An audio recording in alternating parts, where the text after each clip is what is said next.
Bonjour, bienvenue dans cette méditation de la parole de Dieu de ce lundi, le 24 février.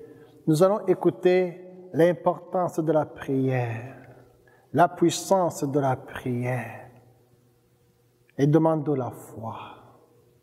La foi va de pair avec la prière. Écoutons cette parole. C'est Jésus, le roi des rois, c'est Jésus, le bon pasteur.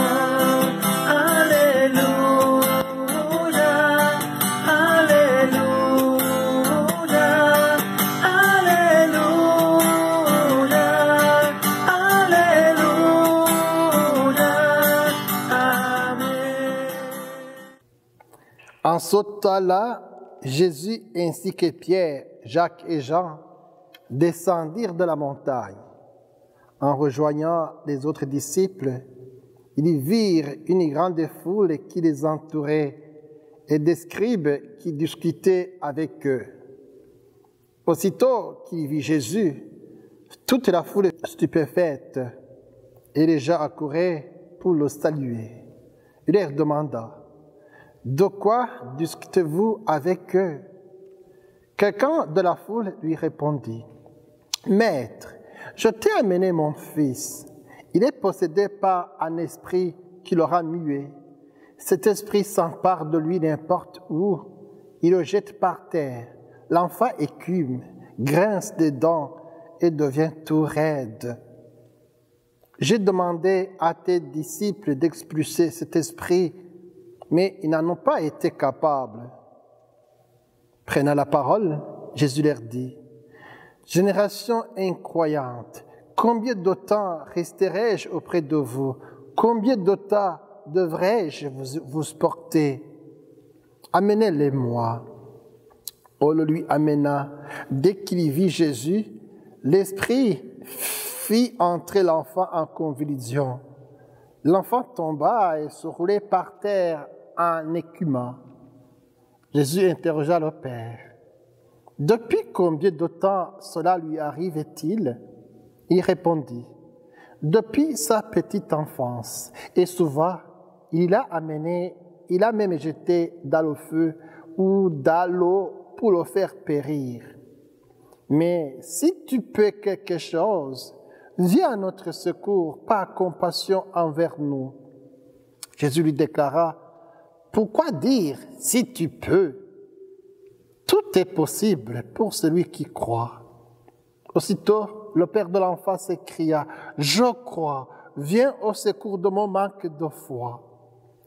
Jésus vit que la foule s'attroupait. Il menaça l'esprit impur en lui disant: Esprit qui rend muet et sourd, je te l'ordonne, sors de cet enfant et n'y rentre plus jamais. Ayant poussé des cris et provoqué des convulsions, l'esprit sortit. L'enfant devint comme un cadavre, de sorte que tout le monde disait: Il est mort. Mais Jésus, lui saisissant la main, le releva et il se mit debout.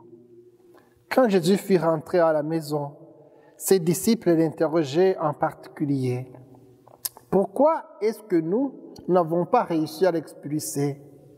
Jésus leur répondit: Cette espèce-là, rien ne peut la faire sortir, sauf la prière. Acclamons la parole de Dieu. Louange à toi, Seigneur Jésus.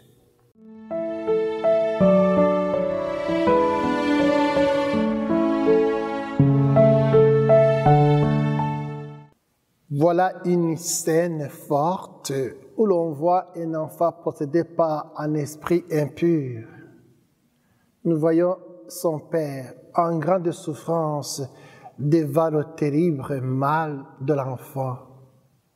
Nous voyons aussi des apôtres qui n'ont pas réussi à délivrer l'enfant du démon. Ce texte nous renvoie donc à notre vie de prière et nous invite à affermir notre relation avec Dieu.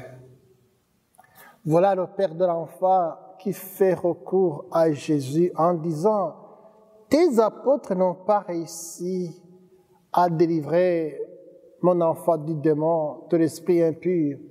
Mais toi, si tu peux, tu peux faire quelque chose, si tu peux. Pourquoi tu dis si tu peux?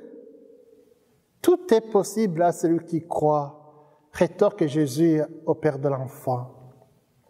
Aussitôt, le père de l'enfant s'écria, « Je crois, viens au secours de mon manque de foi. » Voilà une foi pleine d'humilité qui toucha le cœur de Jésus et qui permet le miracle de se produire.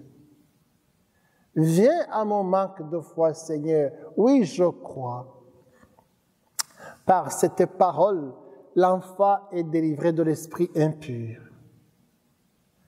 Combien de biens manqués par manque de foi? Combien de guérisons manquées par manque de foi?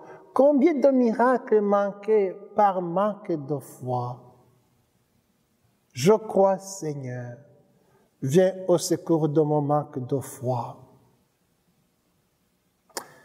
Les apôtres, une fois arrivés à la maison, demandent à Jésus pourquoi ils n'ont pas réussi à délivrer l'enfant de ce démon.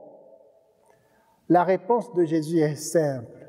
Il dit ceci, « Cette espèce-là, rien ne peut la faire sortir, sauf la prière. » Autrement dit, pour avoir cette puissance de chasser les démons, il faut prier. Oui, mais comment prier? Qu'est-ce que la prière? Il s'agit de rentrer dans une réelle communion avec Dieu, dans une confiance totale avec Dieu, dans un abandon total de soi-même. Il faut laisser toute la place à Dieu pour agir. Il faut vraiment être uni à Dieu pour vaincre le démon. Car contre le démon, l'homme ne peut rien faire par lui-même. Mais s'il laisse Dieu agir à travers lui et en lui, alors le combat peut être gagné. La prière, je dirais, est une relation intime et régulière avec Dieu. Dans la prière, on met toute notre confiance à Dieu. C'est ça la foi. Dans la prière, on donne la première place à Dieu. On laisse Dieu agir à travers nous. C'est ça la belle prière, la bonne prière. Dans la prière, c'est là où nous exprimons notre foi, notre confiance en Dieu. Une foi comme celle du Père de l'enfant que nous venons d'entendre, suppose une confiance totale en Dieu Père. Et c'est une foi pleine d'amour et d'humilité. La foi sans la prière n'existe pas.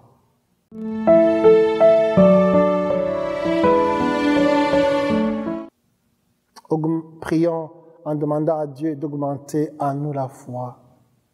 Seigneur, augmente en nous la foi. Seigneur, viens à notre manque de foi. Amen. Que Dieu Tout-Puissant vous bénisse, au nom du Père et du Fils et du Saint-Esprit. Amen.